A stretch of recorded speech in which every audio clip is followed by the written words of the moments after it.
parce qu'il m'a accordé encore un jour de plus aujourd'hui.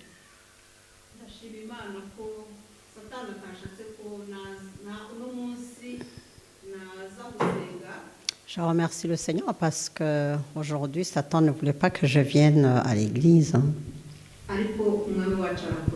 Mais notre Dieu est puissant. Vous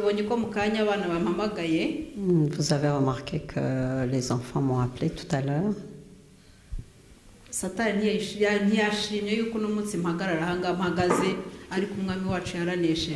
ne plaisait pas à Satan que je me tienne ici debout devant vous, mais notre roi a vaincu le monde. Qu'à Dieu soit loué. Je vais vous annoncer, j'ai une nouvelle pour vous.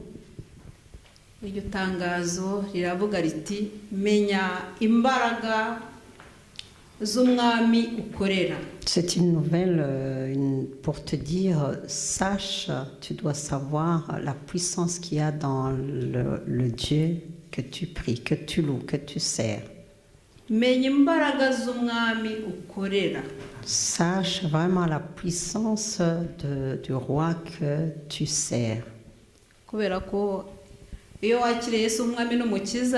Parce que quand tu reçois Jésus-Christ comme Seigneur et Sauveur,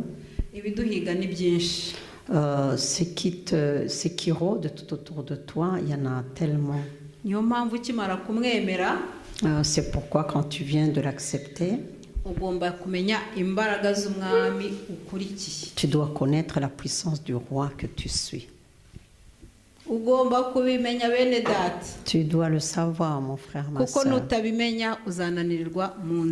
Parce que quand tu ne le sauras pas, tu seras fatigué avant d'avancer. Que le Seigneur nous fasse du bien. Voyons la parole qu'il y a dans le roi 2, chapitre 6.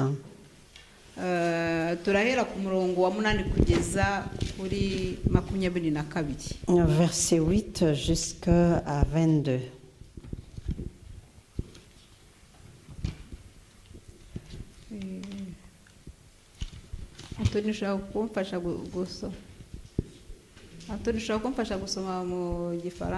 Anthony, si tu peux m'aider à lire en français.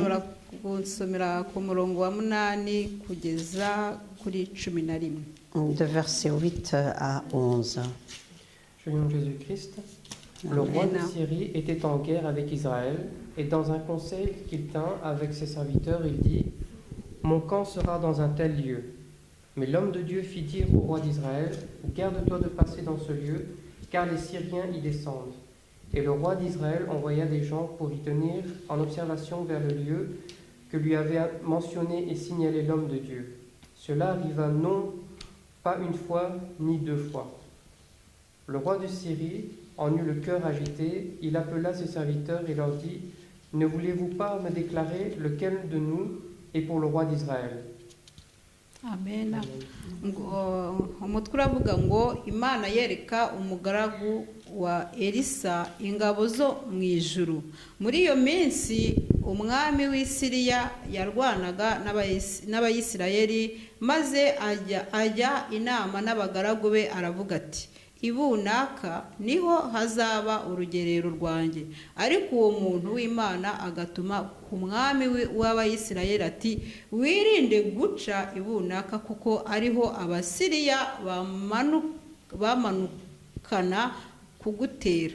Umwami w'Abisirayeli nawe agatuma umuntu aho ngaho, umuntu w'Imana yabaga avuze amuburira, nuko akajya akira muri ubwo buryo, si rimwe si kabiri. Ibyo bituma umwami w'Isiriya ahagarika umutima cyane, ahamagaza abagaragu be arababaza ati: mbese ntimwambwira umuntu wacu wifatanije n'umwami w'Abayisirayeli?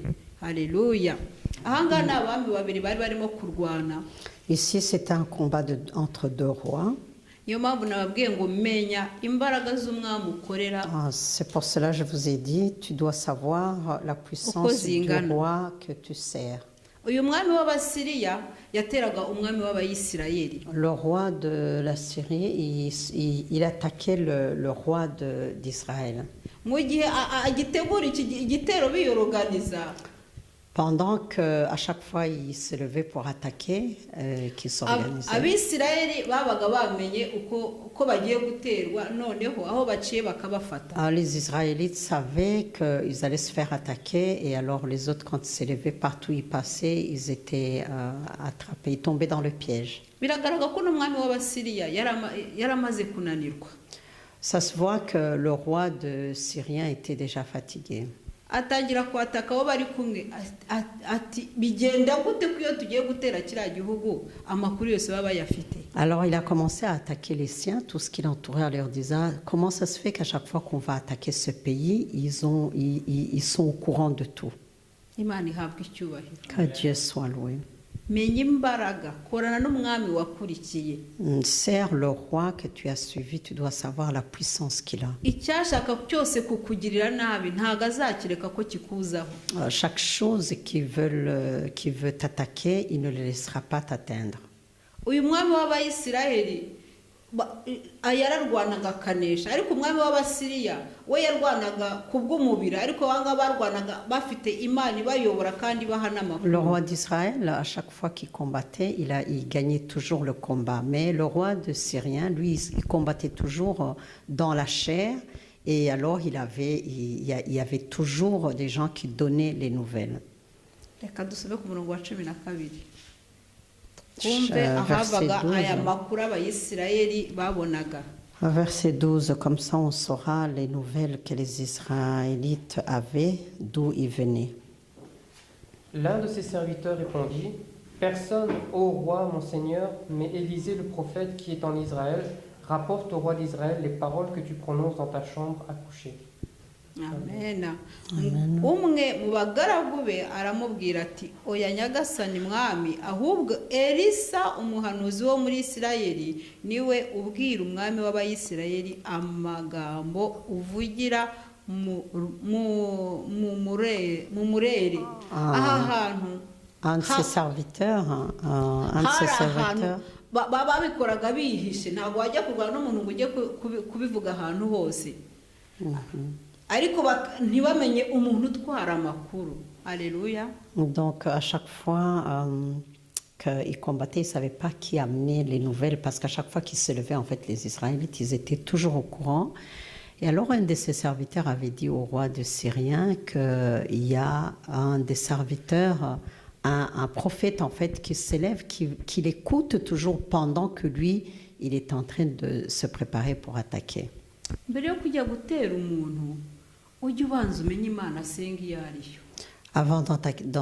Avant d'attaquer quelqu'un, tu dois toujours savoir quel Dieu il prie. Ou alors lui faire du mal.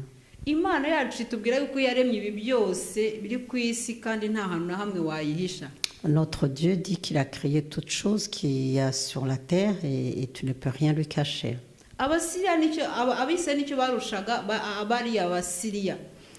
C'est ce que les Israéliens, ils avaient en fait plus que les Syriens.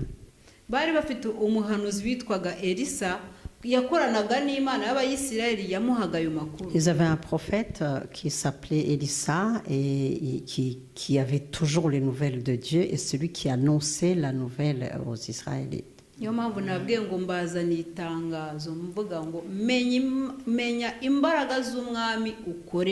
C'est pour cela, quand je me suis mise debout devant vous, je vous ai dit, je viens vous amener la bonne nouvelle pour vous dire, sachez quel roi tu sers. Kuki hari bamwe bakorera Imana bakananirirwa mu nzira, abandi bagakorera Imana ukabona bafite ubwoba, abandi bagakorera Imana ukabona barakomeye. Pourquoi en fait il y a des gens qui servent Dieu, il y en a qui n'arrivent pas au bout de chemin, ils sont fatigués, tu vois que des autres sont vraiment forts et des autres sont faibles. Et donc on voit ces trois sens de personnes qui servent Dieu.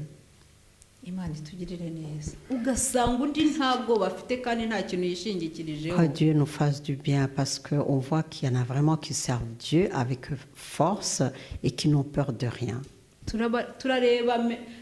ndabifuriza kuzasoma histoire ya Meshaki na Abedinego na Saduraka. Non, je vous conseille vraiment, je vous appelle à lire le chapitre de Meshach, Sadrach et Abednego. Riboneka muri Daniyeli igice cya gatatu, mushobora kuzasoma iyo histoire. Oui, dans le chapitre de Daniel, chapitre 3, aba bagabo vous batatu pouvez ntabwo lire ces histoires. bigeze batinya uriya mwami witwaga Nebukadinezari.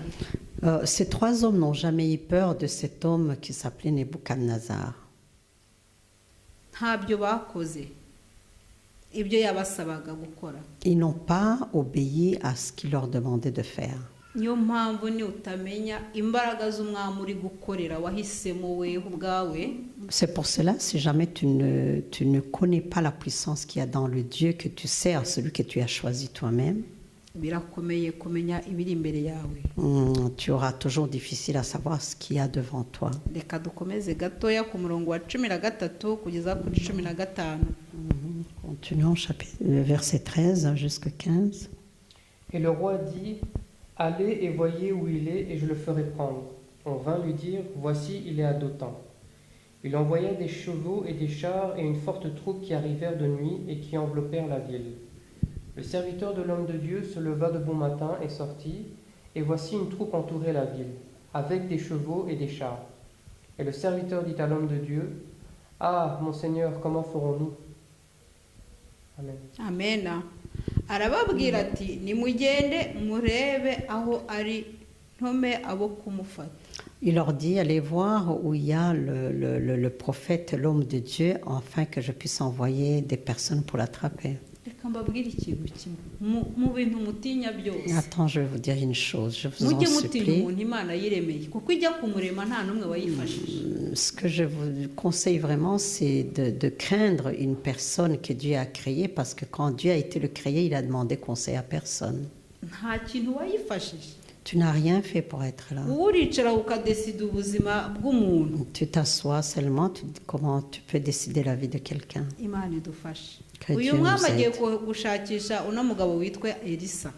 Maintenant, ce roi va chercher l'homme qui s'appelle Élisa, l'homme de Dieu. Reka twumve ko yabigezeho.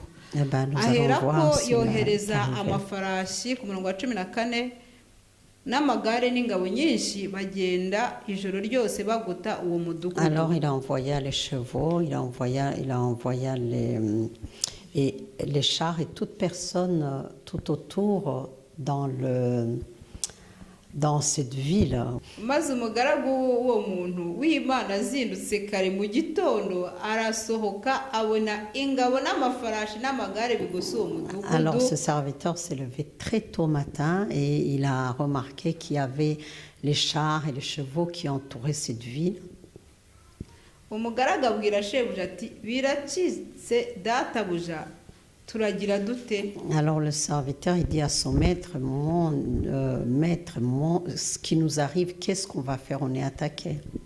Ku murongo wa 16 baravuga aramusubiza ati witinya kuko abo turi kumwe ari benshi kuruta abari kumwe nabo. Le verset 16, le maître dit à son serviteur, n'ayez pas peur, Alléluia.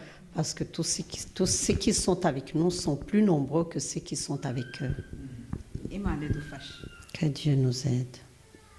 Bene data mumenye imbaraga z'umwami wanyu ko zingana. Mes frères et sœurs, sachez la puissance qu'il y a dans votre Dieu. Uwagiye muri yamva akarwana na Satani akamwaka imfunguzo zose. Celui qui est parti dans ce tombeau et qui a rencontré Satan, qui l'a combattu et qui lui a retiré les clés de la vie. Agasiga ateye kashe ku munsi wa gatatu akazamurwa mu ijuru. Il a mis son cachet, le troisième jour, il est monté au ciel. Arakomeye. Il est puissant. Uyu mugaragu Imana ye urabona ko ntagara afite Imana Elisa yasengaga n'Imana umugaragu yasengaga ndabona zitari zimwe. On dirait que ce serviteur, le Dieu qui priait avec... donc le maître, le Dieu qui priait avec son serviteur, on dirait que c'était deux dieux différents. We yarabyutse mu gitondo niwe wabyutse mbere ya Elisa agiye kurasanga bagoswe. Le serviteur donc s'est levé avant son maître et quand il a regardé dehors, il s'est rendu compte qu'ils étaient entourés des ennemis. aza aje kubwira elisa ikintu yamushabwa witinya. Alors il est venu directement dire à son maître, Maître, voilà ce qu'il y a. Et le maître lui a dit, n'ayez pas peur. kuko umwami wakorera ngo nisumba byose kandi nishobora Parce byose. qu'il savait que le roi qui servait était le plus grand et le plus puissant. iyo uri gukomeza umuntu hari izindi mbaraga wenda umuntu avuga ngo umuntu araguye ukabona hari igihe kimwe Quand tu fortifies quelqu'un, par exemple, quand tu vois quelqu'un qui tombe, nigeze kubona umuntu anyerera muri bisi habaye neje. un jour j'ai vu quelqu'un qui a glissé dans le bus quand il y a eu la neige. Abantu bose shoferi arahagarara abantu bose bagira ubwoba basohoka muri bisi. Le chauffeur s'est arrêté et tout le monde a eu peur, ils sont sortis du bus. Yari umusaza n'umukecuru ariko umukecuru niwe waguye. C'était un vieux et une vieille dame, mais c'est la vieille qui est tombée. Nge na shoferi Moi et nitwe le twasigaye muri chauffeur. bisi kandi bisi yari yuzuye. Moi et le chauffeur, nous sommes restés dans le bus, nous seuls alors que le bus était rempli. Icyo gihe noneho mfashe uwo musaza n'uwo mukecuru na shoferi tubasha kumwicaza ku ntebe. Alors le chauffeur et moi, nous avons pris la vieille et le vieux et nous avons pu le mettre sur le fauteuil dans le bus. Nta bwoba twari dufite On n'avait pas du tout peur. kubera yuko ibyabaye twebwe twagize ahubwo twagize imbaraga zo kugira ngo duhamagare ambilansi ze kumutwara. Parce que ce qui est arrivé était arrivé, donc on devait plutôt avoir la force de les aider et d'appeler l'ambulance pour venir les chercher. Ikintu cyambabaje ni uko uwo musaza ntabwo ashakaga ko mpava mu gihe iyo habaye agisida bahamagara polisi bagakora Constant. Ce qui m'a attristé en fait, c'est que le vieux ne voulait pas que je sorte avant que l'ambulance arrive et la police, parce que quand la police arrive, il fait toujours le constat de l'accident. Je n'ai pas pu rester parce qu'au fond, je n'avais pas de papier légal. Le vieux était vraiment triste. Et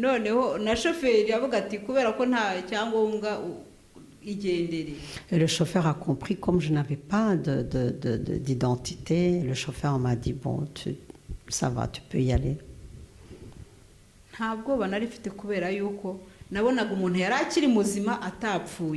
n'avais pas peur parce qu'au fond, je voyais que la personne était en vie, la personne n'était pas morte. Elisa n'a pas eu peur quand il s'est fait attaquer parce qu'il savait qu'il servait à un Dieu tout-puissant. Que Dieu nous aide. Sache vraiment, il faut savoir la puissance du roi que tu sers. Alors tu vas le servir sans avoir peur. Tu vas le servir sans te plaindre. Tu vas le servir pas que tu veux plaire les gens. Tu le serviras sans vouloir plaire aux personnes. Tu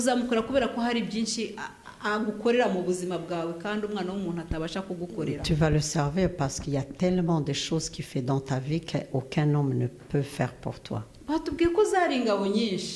On nous a dit que c'était vraiment une armée nombreuse. Ils allaient chercher Elisa et son serviteur. Que Dieu nous accorde sa grâce. C'est pour cela encore, je continue à vous dire, c'est vraiment une annonce de vous dire, savoir le roi que tu sers.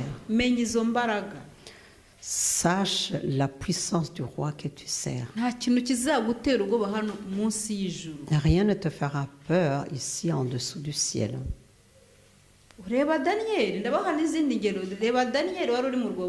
Regarde Daniel dans la fosse au lion et je vous donnerai aussi des autres exemples. murabizi ko intare zikunda inyama aricyo kintu kizitunze. Vous savez que les lions, ils adorent la viande, c'est ça qui les nourrit, c'est ça qui les fait vivre, c'est la viande. Ariko narasomye ntaga Daniel yagiye muri arwobo rw'intare ari kurira cyangwa ari kuvuza induru. Mais quand je lis la Bible, rien ne me dit que Daniel pleurait ou il criait avant d'aller dans cette fosse. Kubera ko yarazi imbaraga z'umwami akorera. Parce qu'il connaissait la puissance du roi qui sert. Nituzimenya ntituzagira ubwoba. Quand on saura la puissance de notre roi, on n'aura jamais peur. Reka mbabwire ikindi kimwe. Laisse-moi vous dire encore une chose. Iyo maze kwakira agakiza, Quand tu viens de recevoir Jésus-Christ comme Seigneur et Sauveur, uhura n'intambara nyinshi. tu croises tellement de guerres, de combats. Ngewe nyemara kukakira nari nzi ko ngiye muri Edeni. Moi, quand j'ai reçu Jésus-Christ comme Seigneur et Sauveur, j'ai cru que j'allais à l'Éden. Nari nzi ko ngiye mu bundi buzima bwiza. Je pensais vraiment que j'allais dans une autre belle vie. Ariko ntago ariko bimeze. Mais malheureusement, ce n'était pas ainsi. Uyu mugabo wo hejuru abanza akakwigisha. Le roi du ciel, cet homme de là-haut, il commence d'abord à t'enseigner. Ntago azaguha akazi kutagakoreye. Il te donnera jamais du travail sans que il te mettra jamais à son service sans que tu aies travaillé pour l'acquérir. Elisa ahagazemo nawe yari yarabaye umugaragu wa Eliya. La place que Élisa a maintenant, il avait été aussi le serviteur d'Élie. Imana itugirire neza. Que le Seigneur nous accorde sa grâce. Bene data niba warakeye Yesu umwami n'umukiza umenye kuri mu ntambara. Mes frères et sœurs, sache vraiment que si tu as reçu Jésus-Christ comme Seigneur et Sauveur, tu es dans un combat. Ariko numenye izi mbaraga ntabwo uzagira ubwoba. Mais quand tu sauras la puissance du roi que tu sers, tu n'auras jamais peur. Uzasohoka gato uvuga ikintu. Tu sortiras juste un peu et tu diras quelque chose. Bagifata uko utakigambire mu mutima wawe bagikuze Et uko ils vont kibidakwiye. prendre la chose dans leur cœur tel qu'ils ont envie de le faire, pas comme tu l'as dit. Et ils vont agrandir ça, pas comme toi tu l'as dit. Ariko numenye uwo wakurikiye. Mais quand tu sauras le roi que tu as suivi, Ko adatsindwa, qui n'est jamais vaincu, ko ahora atsinda ibihe byose, qu'il a eu la victoire éternellement, nawe ntuzagira ubwoba. et toi tu n'auras jamais peur. Elisa nta bwoba yagize aho tumaze gusoma. Elisa nta bwoba yagize. Élisa n'a jamais eu peur. D'après ce qu'on vient de lire, Élisa n'a jamais eu peur. Reka turebe ku murongo wa 18 kugeza kuri 19 wumve icyo Elisa yasubije umugaragu we. Lisons le verset 18 à 19, comme ça tu sauras ce que Élisa a répondu à son serviteur. Les Syriens descendirent vers Élisée. Il adressa alors cette prière à l'Éternel. Daigne frapper d'aveuglement cette nation, et l'Éternel les frappa d'aveuglement selon la parole d'Élisée. Élisée leur dit, ce n'est pas ici le chemin, et ce n'est pas ici la ville. Suivez-moi, et je vous conduirai vers l'homme que vous cherchez. Et il les conduisit à Samarie. Amen. Amen. Ngo zangabo ngo zigezeyo Elisa yinginga Uwiteka ati ndakwinginze huma amaso y'izi ngabo. Quand cette armée est arrivée, Élisa a supplié Dieu de fermer les yeux de cette armée. Uwiteka aherako azihuma amaso nk'uko Elisa yasabye. Et Dieu l'a fait directement, il les a aveuglés comme Élisa l'avait demandé. Elisa arazibwira ati iyi si yo nzira kandi uyu si wo mudugudu. Alors Élisa leur a dit, c'est pas ici le chemin et ce n'est pas cette ville non plus. Nimunkurikire ndabageza ku muntu mushaka nuko azijyana i Samaria. Suivez-moi, je vous amènerai jusqu'à l'homme dont vous cherchez et je vous le montrerai. Alors ils l'ont suivi et il les a amenés à Samarie. Amen. Suri ku murongo gatoya ku murongo wa 17 Elisa amaze kubwira uriya mugaragu we. Si on retournons sur le verset 17, quand Élisa venait de dire à son serviteur, n'ayez pas peur. Asaba Imana Uwiteka arababwira ati kora kuri aya maso. Il a demandé à Dieu, Seigneur, touche à leurs yeux, rends-les aveugles. Abashe kubona ingabo zitugose we na Elisa. Il a demandé à Dieu qu'il ouvre les yeux de son serviteur afin qu'il puisse voir l'armée qui les entourait, lui et Élisa. bene data hari ukuntu ujya ugira nk'ikibazo nk'umuntu akaza kukubwira ati reka ibi. Mes frères et sœurs, il y a des fois, tu as des soucis, tu as des problèmes, et puis tu as quelqu'un qui vient te dire, écoute, laisse tomber ça.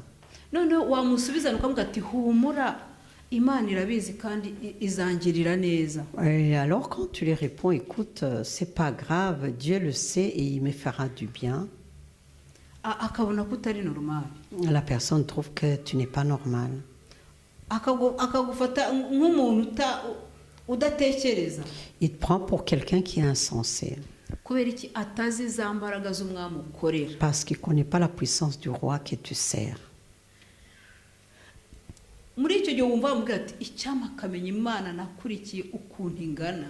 Alors là, vraiment, en toi, quand tu le regardes, tu te dis, mon Dieu, s'il pouvait savoir la puissance du roi que je sers, à quel point il est puissant. umwami wacu arakomeye kandi ari ku ngoma. Notre roi est puissant et il règne. kandi ahemba neza. Et il donne une grande récompense. ntago azagutererana. Il ne te délaissera jamais. azabana nawe Il sera toujours avec mu toi, byiza dans le meilleur no mu bibi et dans le pire, kugeza igihe azaza kugutwarira. jusqu'à ce qu'il viendra enlever son église. niyo mpamvu urasabwa kumenya imbaraga z'umwami uri gukorera aka kanya. C'est pour cela, je te conseille vraiment à savoir le roi que tu sers maintenant, la puissance de ce roi. erega ni iyi saha kuko ibyahise byahise.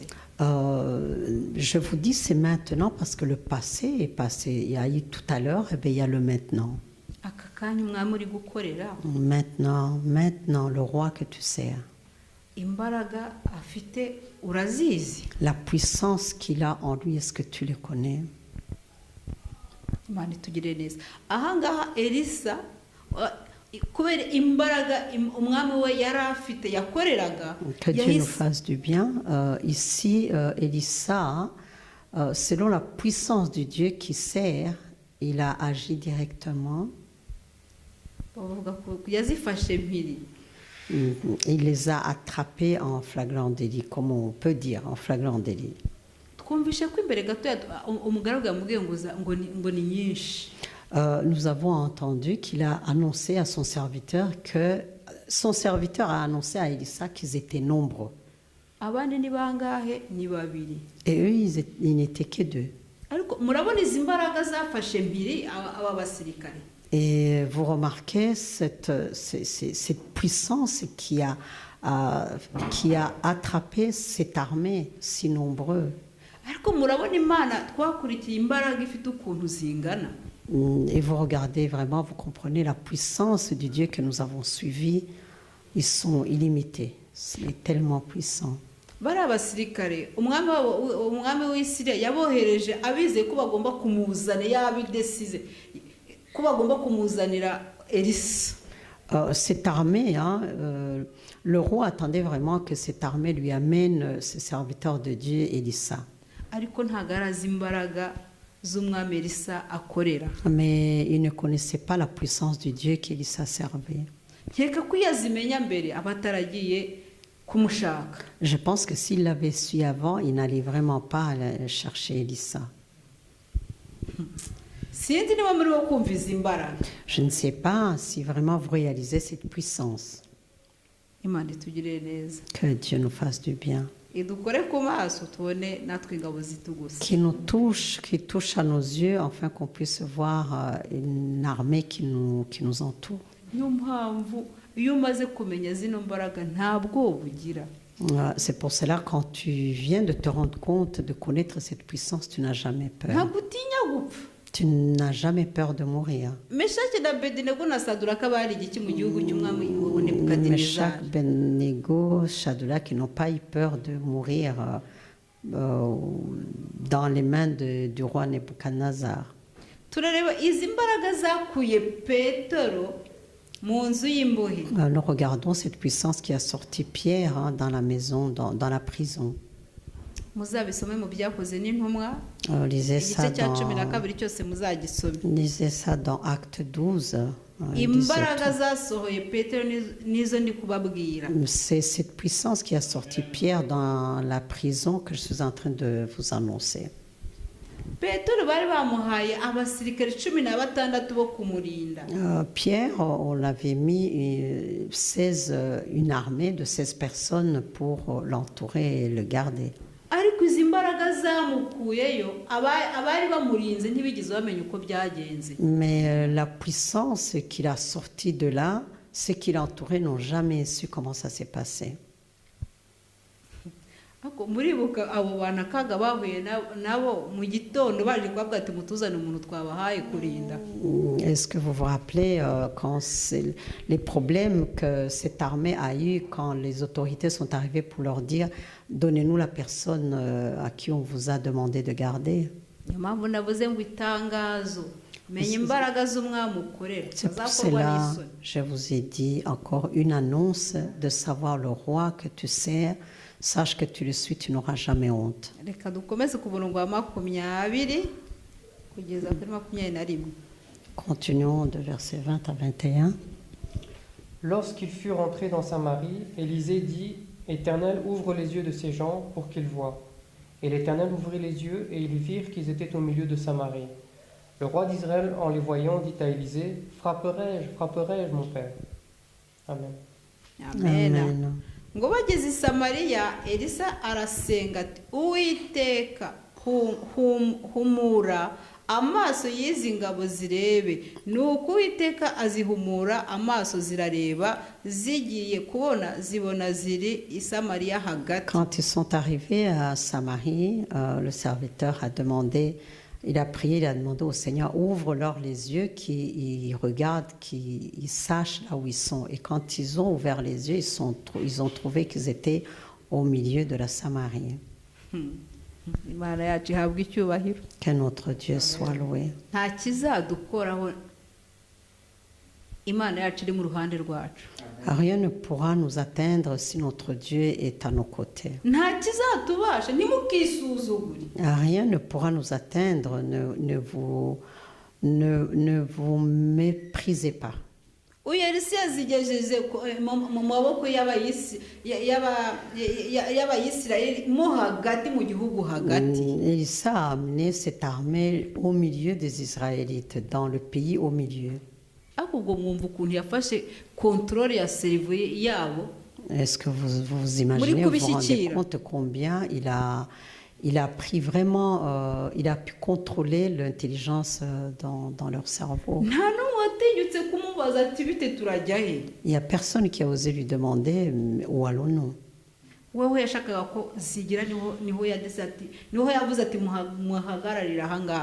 où il avait choisi qu'ils vont arriver, là où il va les amener, il a décidé maintenant vous arrêtez là. Le roi que nous avons suivi, il est puissant. Je vous en conjure, tenez-les et gardez-le puissamment. Nous sommes dans les temps difficiles. Les temps sont difficiles, mais sachez que Dieu est plus puissant que ces temps qui sont difficiles. Si tu es dans cette voie, dans la voie de Dieu, et que tu as peur, tu as un problème.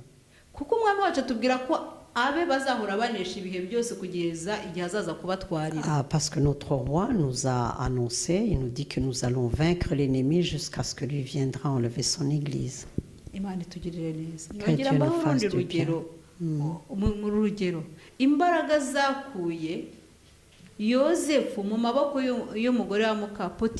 Je vais vous donner encore un exemple. La force qui a sorti Joseph dans les mains de la femme de Potiphar. Cette femme avait vraiment pris une décision. Mais la puissance, cette puissance de son roi l'a sorti de là afin qu'il ne tombe pas dans le péché. Que Dieu nous fasse du bien. Et demandons vraiment la force, la puissance. Nous arrivons vraiment dans des moments où nous avons besoin de la puissance de Dieu pour vaincre l'ennemi. Ce garçon, qu'est-ce qui lui est arrivé en fait? Le problème est qu'il était beau. muzabisoma mu itangiriro igice 39. Tu liras ça dans Genèse chapitre 39. nta ntege yari afite. Il était tellement beau, il n'avait pas de défaut. ni abagabo bakeya bagize baguye nko muri uyu mutego babashe kuwusohokamo. Il y a très très peu d'hommes qui sont tombés dans ce piège et qui se sont sortis. Très peu. imbaraga z'umwami wacu utuye hejuru y'ibintu byose La nizo puissance de zamusohoyemo. notre roi qui est au-dessus de toutes choses, c'est le seul qui l'a sorti de là. sino ntabwo ari kuhava. Sinon, il n'allait pas sortir de là. imana idufashe. Que ku Dieu nous murongo wa accorde sa 21 grâce. ngo umwami w'abayisirayeli ngo abonye izo ngabo abaza elisa ati data mbatsinda aha. Le verset 21, il dit, Élisa, une fois qu'il les a vus, alors il a demandé au roi, alors mon roi, il a demandé s'il peut les anéantir, les tuer là. imana yacu ni inyembabazi. Mais notre Dieu qui est miséricordieux, none se uno mugore muka potifari washaka kumbwira ko yarushaga yosefu imbaraga? est-ce qu'on va dire que la femme de Potiphar était plus forte que Joseph? yashobora kuba yakamugirira nabi, Elle pouvait lui faire du mal. ariko nta n'urwara yigeze amukozaho. Mais elle n'a même pas le touché, elle n'a pas pu le toucher même avec son ongle.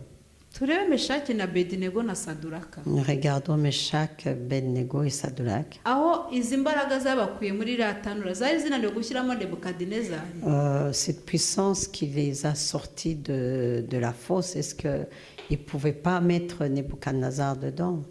imana yacu ni inyembabazi. uyu mwami baramumuza bazaniye ntiyarwanye nta kintu yadepanshije, ariko ngo abagirire ati. Cet roi, il ne les a pas combattus, il n'a rien fait, il ne les a pas attaqués, mais il demande quand même, que puis-je faire pour eux? ngo mbatsinda aha. Il demande, est-ce que, Seigneur, je dois les tuer ici? ariko uzi kugira umuntu nabi atagututse atagukubise atakugira nta kintu yagukoreye kibi koko? Est-ce que tu sais vraiment faire du mal à quelqu'un qui ne t'a rien fait, mais vraiment rien du tout, mais tu veux lui faire du mal? imana yacu ni urukundo. Notre Dieu est amour. ku murongo wa 20 dusome 22 tugeze kuri 23.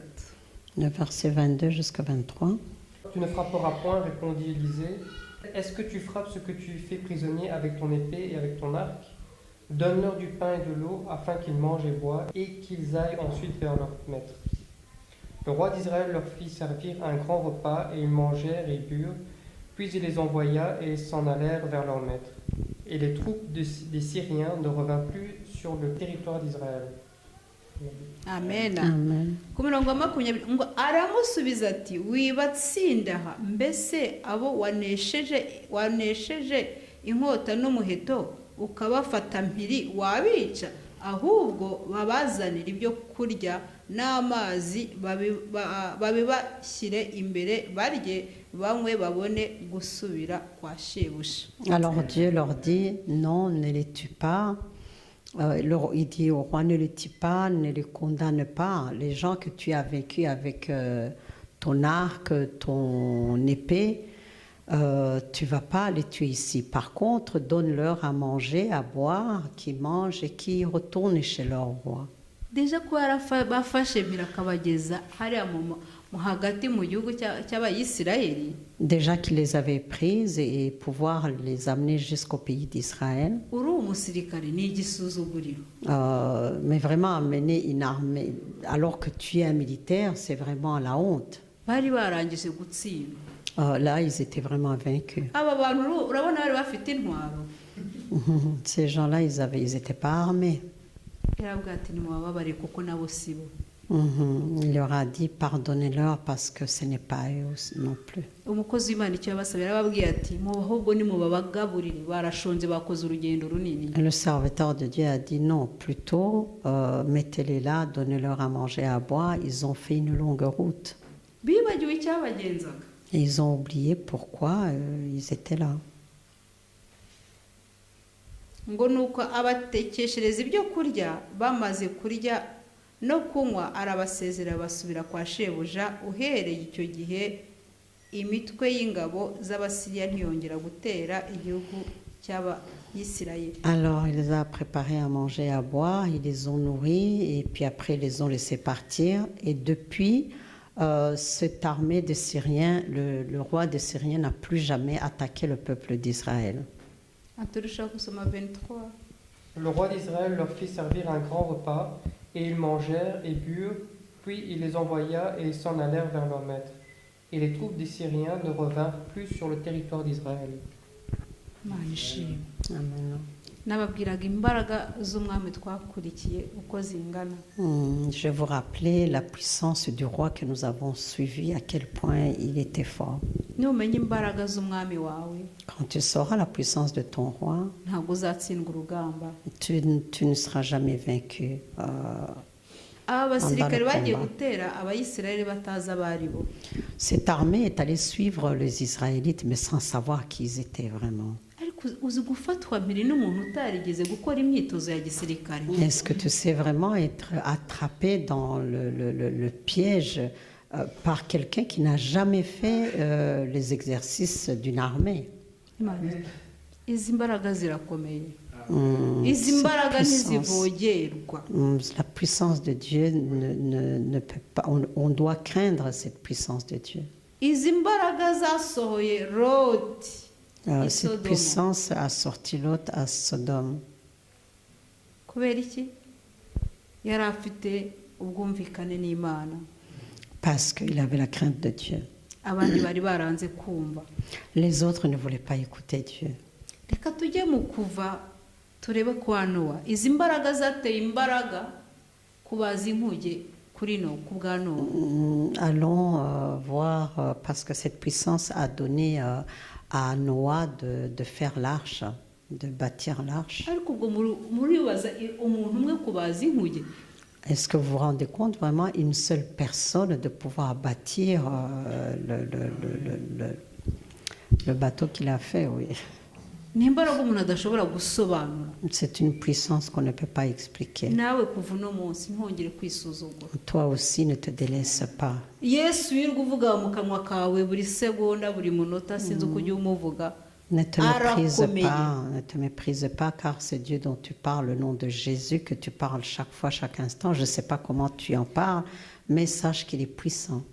Elise yabwiye Gehazi umugaragu we aratuza. Élisa, quand il en a parlé à Géas, son serviteur, eh ben, il a été apaisé. Imana yakoze ku maso aravuga ati wow. Dieu a touché sur ses yeux et il a fait un cri. Ahita abona igituma Elisa atagize ubwoba. Et il a vu, il a compris pourquoi Élisa n'avait pas peur. No kuri Imana ikore ku maso yacu tubone. Que vraiment Dieu nous fasse grâce, qu'il touche à nos yeux afin qu'on puisse voir. Niyo mpamvu nababwiye nti wirinde gushipota umuntu Imana yiremeye. C'est pour cela que je t'ai dit, arrête, fais attention, ne te lève pas contre une personne que Dieu a créée. Kuko Imana ijya kumurima ntiwari uhari, Parce que quand Dieu le créait, tu n'étais pas là, ntiwayifashije, tu ne l'as pas aidé, nta inkunga wayihaye. tu lui as vraiment donné aucune aide. Hari ijambo riboneka riboneka reka ndibasomere mwakwirwa muri soma ndibasomere riboneka muri Yesaya igice 42 Yesaya igice 42 umuro turasomaho umurongo umwe wonyine gusa. Isaïe 42, on va lire Umurongo wa seulement gatanu. le verset 5. Ngumva ko Imana Uwiteka ivuze yaremye ijuru ikaribamba, yarambuye isi n'ibiyivamo, abayituramo ikabaha umwuka kandi abayigendamo ikabaha ubugingo. Ainsi parle Dieu, l'Éternel, qui a créé les cieux et qui les a déployés, qui a étendu la terre et ses productions, qui a donné la respiration à ceux qui le peuplent et le souffle à ceux qui y marchent. Amen. Amen. Abyumviye. murabyumvishe ko nta bubasha dufite ku kiremwa cy'Imana. Vous avez compris que nous n'avons vraiment aucun droit sur une créature de Dieu. icyo Imana igusaba ni ugukiranuka. Tout ce que Dieu te demande, c'est d'être dans la sanctification, d'être clean. yabambye ijuru ngo irambura n'isi. Il a étendu le ciel et il a étendu la terre. nta kintu na kimwe twayifashije, On ne l'a pas aidé. ahubwo urukundo rwayo ruracyadukurikirana n'uyu munota. Mais nous sommes couverts toujours par son amour jusqu'à maintenant.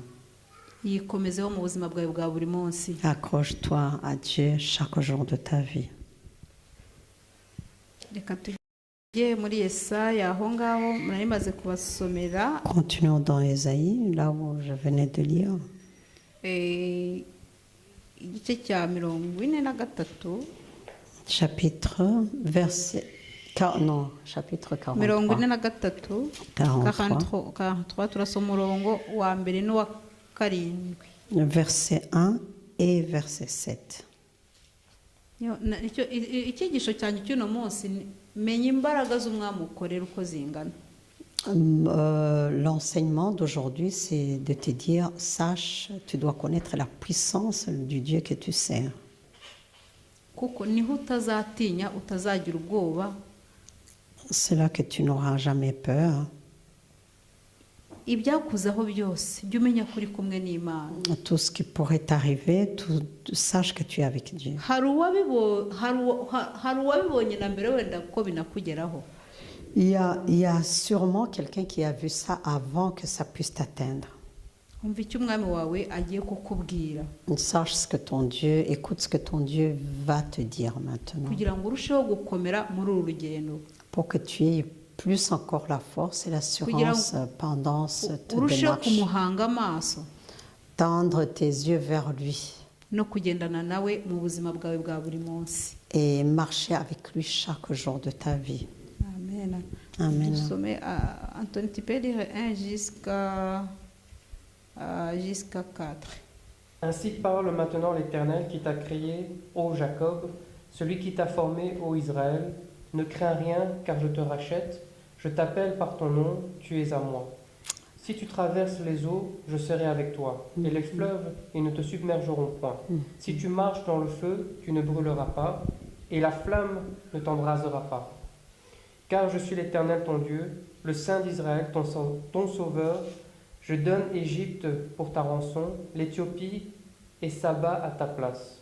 Parce que tu as du prix à mes yeux, parce que tu es honoré et que je t'aime, je donne des hommes à ta place et des peuples pour ta vie. Amen. Amen. ngo ariko noneho uwiteka wakuremye wowe Yakobo kandi akakubumba wowe Isirayeli aravuga ati, witinya kuko nagucunguye, naguhamagaye mu izina ryawe, uri uwanjye. Nunyura mu mazi nzaba ndi kumwe nawe, nuca no mu migezi ntizagutembana, nunyura no mu muriro ntuzashya, kandi ibirimi byawo ntibizagufata. Kuko ndi Uwiteka Imana yawe, uwera wa Isirayeli, umukiza wawe. Nagutangiriye Egiputa ho incungu, Etiyopiya n'i Seba nahatanze ku bwawe. Kuko wambereye inkoramutima kandi ukaba uwo kubahwa, nanjye ingabo zigapfa ku bwawe, n'amahanga nkayatangira ubugingo bwawe. Haleluya. Amen. ahangaha izi mbaraga zakuye Abayisiraheli mu maboko ya Farawo. Ici, vous comprenez, cette puissance a sorti le peuple d'Israël dans les mains de Pharaon. Imana kukubwira ko izohereza ingabo nyinshi zigapfa. Dieu est en train de te dire qu'il va envoyer une armée qui va mourir pour toi. Iri kumwe nawe. Il est avec toi. Ijya kukurema yari kwishimiye. Quand il a décidé de te créer, il avait la joie de te créer. Kugira ngo izakugeze mu gihugu iri kudutegura tuzaturamo. Afin de t'amener dans ce pays qu'il est en train de bâtir pour nous, là où nous allons habiter éternellement. Kuko muri isi dufite abami babiri. Parce que dans ce monde, nous avons deux rois. Hari uzasigara hano, hari n'uzajyanwa hari uzabajyana mu kindi gihugu yabateguriye. Il y en a un qui va rester ici et il y a l'autre qui va prendre son peuple dans le pays qu'il a préparé pour eux. Abo bami babiri hari urwana akanesha undi agatsindwa. Ces deux rois, il y en a un qui combat et il gagne le combat et il y a un autre qui est vaincu. Imana idufashe. Que Dieu nous aide. Uyu aravuga ngo n'umuriro uzawugukuramo nk'uyawukuyemo ba Meshaki na ba Abedinego na Saduraka. Et il dit que même dans le feu, il va te sortir de là, comme il a sorti Abednego, Meshach et Saduraka. Ngewe hari ibintu njya nsoma muri Bibiliya bikampa imbaraga nkumva nanaguruka. Moi, il y a des choses que j'ai lues dans la Bible et ça me donne la force tellement j'ai envie même de m'envoler. Ariko murumva uzasome igitabo cya Yona ni ibice bitatu ntago ari kinini. Lisez un peu le livre de Jonas, il y a juste 3 chapitres. Imana yatumye Yona Dieu a envoyé arayisuzugura. Jonas et Jonas n'a pas obéi. Yibwira ko agiye kuyihisha kandi Il a twasomye cru qu'il allait ijambo se ahangaha ritubwira cacher. ko isi ari Imana yirambuye igashyiramo ibyayo, ijuru akaba ariyo yayibambye. Alors qu'on a lu la parole de Dieu, que c'est Dieu qui a créé le ciel, il a étendu, il a mis tout ce qu'il avait et celui qui a étendu aussi le Izo ciel. mbaraga zakuye Yona mu nda y'ifi amaze iminsi 3. Cette puissance a sorti Jonas du ventre du poisson alors qu'il venait de passer 3 jours dedans. Izo nizo mbaraga z'umwami twakurikiye. Ça, c'est vraiment la puissance Ni du iki roi que nous avons kiguteye suivi. ubwoba ibasha gukura Yona mu nda y'ifi, Qu'est-ce qui te fait peur? ibona ko Loti ikamukura mu bantu ibihumbi n'ibihumbi ikamusohoramo. Celui qui a sorti Jonas dans le poisson et puis il a sorti qui? L'autre Lot. au milieu de milliers de personnes. Imana idufashe kandi tugirire neza. Que Dieu nous aide et qu'il nous accorde sa grâce. Hari igihe nibajije ikibazo ndavuga nti kuki Imana itafashe Nebukadinezari Imana amaze gukura Meshaki na Abedinego na Saduraka mu itanura, kuki isafashe Nebukadinezari wavuga ngo basenge y'Imana ngo imujugunyemo kugira ngo arebe ko iyo Mana Je me yimukiza. pose toujours la question pourquoi le Dieu qui a sorti Meshach, Abednego et autres dans la fosse, il n'a pas jeté le roi, il n'a pas pris le roi Nebuchadnezzar et le jeté dans cette fosse. Je me pose toujours la question. Imana yacu ni urukundo. Notre Dieu est amour. Imana ari kureka Yona agapfira hariya muri rwa rufi, Dieu aurait pu laisser Jonas mourir dans ce poisson. ariko yerekanye imbaraga zayo n'urukundo rwayo. Mais Dieu a manifesté sa puissance et son amour. N'ubu biracyadukunda. Et jusqu'aujourd'hui, son amour est éternel. Turakora icyaha tukagaruka tukihana ikatubabarira. Nous péchons toujours, nous revenons, nous demandons pardon et il nous pardonne. Muyikomezeho bene data. Accrochons-nous à ce Dieu. Aho itujyana ni heza kandi ibyo twifuriza ni byiza. Là où il nous amène, c'est vraiment le meilleur endroit et ce qu'il désire pour nous, c'est toujours des bonnes choses. Ntucike intege mu byo urimo gucamo. Ne t'affaiblis pas à cause des circonstances, à cause de ce qui se passe dans ta vie. Hari igihe bikuza kugira ngo Satani akwereke ko umwami wakurikiye nta bubasha afite. Il y a des fois, ça t'arrive parce que Satan, il veut te montrer que le roi que tu as suivi n'a aucune puissance. Ariko Imana yacu irakomeye. Nababwiye ni Et nous savons que notre Dieu est ntabwo puissant. nari ko nari guhuza guhagarara aha ngaha kubera ko hari byinshi byari byanteze. Je vous ai dit que je ne savais vraiment pas que j'allais me tenir debout devant vous ici parce qu'il y avait beaucoup de pièges qui m'empêchaient de venir. Nabwiye Satani ko nta bubasha afite kuri njye. Mais j'ai dit à Satan qu'il n'a aucun droit sur ma vie. Umwami wanjye ari ku ngoma. Mon roi, il règne. Uwantije uyu mwuka uno munsi Celui qui m'a accordé ce souffle de vie, ndajya gusenga. j'irai à la prière. Imana ibagirire neza. Reka turangirize ku ijambo rimwe tubona mu Migani. Terminons sur la parole qu'on voit dans Imigani, c'est Proverbe. Oui, Proverbe. Proverbe. Ku gice cya 14 chapitre 14, ku murongo wa 27. verset 24. 14, verset 24. La richesse est une couronne pour les sages, la folie des insensés est toujours de la folie. haravuga ngo kubaha uwiteka ni isoko y'ubugingo bigatuma abantu batandukana n'imitego y'urupfu. Amen. Haleluya. Amen. Nubaha uwiteka uzabona ubugingo buhoraho. Si tu honores Dieu, tu l'obéis, tu auras la vie éternelle. Imitego ni myinshi. Les Tukiri pièges, muri- il y en a tellement. iyi mitego ni myinshi tukiri muri uyu mubiri, Tant que nous sommes encore dans la chair, les pièges, il y en a de trop. ariko dufite umwami uturwanira. Mais nous avons le roi qui combat pour nous. Iyo mitego iba ishaka kutujyana mu rupfu, Ces pièges, c'est toujours pour nous amener à la mort. ariko umwami wacu akagira gute? Agatabara. Mais notre Dieu vient toujours à notre secours. Ni ukuri iyo uhamagaje ijuru rirakinguka kandi rigakora. Je vous assure que quand on les crie au secours, le ciel s'ouvre et il agit puissamment. Umwami wacu atubwira ko ataryama atanasinzira, ahora Notre ari roi nous maso. dit qu'il ne sommeille ni ne dort. Il veille toujours sur nous. Aho uzamuhamagaraho uri mu byaha ntazakwitaba. Mais quand tu l'appelleras étant dans le péché, là, il ne te répondra pas. Aha muri Yesaya twasomye mu kahanditwa ko akunda inkoramutima ze. Dans Ésaïe, on a bien dit qu'il aime tous ceux qui sont, tous ceux qui l'honorent. Inkoramutima ni umuntu uguhora hafi igihe cyose. Ceux qui sont vraiment toujours devant lui. Ikintu cyose ukaba ari utabaza ureke kureba tante na onkle. Chaque chose, c'est à lui que tu regardes, que tu demandes. Tu ne demandes pas à ta tante, à ton oncle. Imana ni ukuri, Imana ishaka kuyiha umwanya mu buzima bwawe. Notre Dieu, ce qu'il veut, c'est d'avoir vraiment la meilleure place dans ta vie.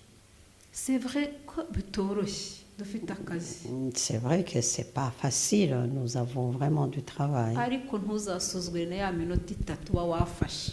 Mais même les 3 minutes que tu as pris, sache que c'est d'une très grande valeur. Ukavuga mwami nje imbere yawe, Seigneur, je viens devant toi. nje kuganira nawe, Je viens te parler, je viens causer avec toi, nze dialoguer avec kugusaba toi. imbaraga Je viens te demander la force kugira ngo nkomeze urugendo no kunanirwa. pour que je puisse continuer la route et ne pas me fatiguer. Izo mbaraga iraziguha buri munsi, iyo minota itatu ukajya uyibona.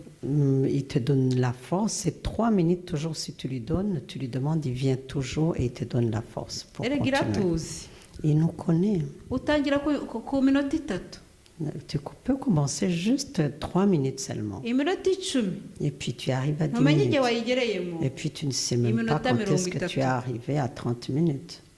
n'isaha ukajya uyigezamo. Et finalement, tu arrives même à prier 1 heure. Imana itugirire neza. Que Dieu nous fasse du bien. Imana iradukunda kandi yaturemye idukunze, itwifuza kugira ngo tuzabane nayo mu bwami bwayo. Dieu nous aime et quand il nous a créés, c'était vraiment par amour et il désirait qu'on puisse demeurer avec lui dans son royaume. Nuyemera mu buzima bwawe ko ishoboye, Si tu l'acceptes et reconnaître qu'il est puissant dans ta vie, izahora inesha ibihe byose. il vaincra toujours, toujours. Izajya ikuneshereza mu buzima bwose usigaje kuba muri iyi Chaque si. fois, il te donnera la victoire le temps qu'il te reste à vivre sur cette terre. Imana ibagirire neza. Que Dieu nous fasse du bien. N'iri jambo Imana ryashyize ku mutima mbazanira itangazo ryo kumenya imbaraga z'umwami muri gukorera kuri uyu munota n'iyi saha. C'est cette parole que le Seigneur avait mis à mon cœur de vous annoncer, à savoir le roi que vous servez aujourd'hui, maintenant et à cette heure-ci.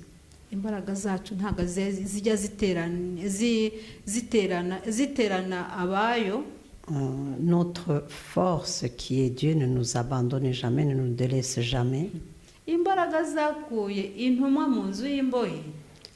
Cette puissance, la force qui a sorti les disciples dans la prison, Igihugu cyose cyafashe decision.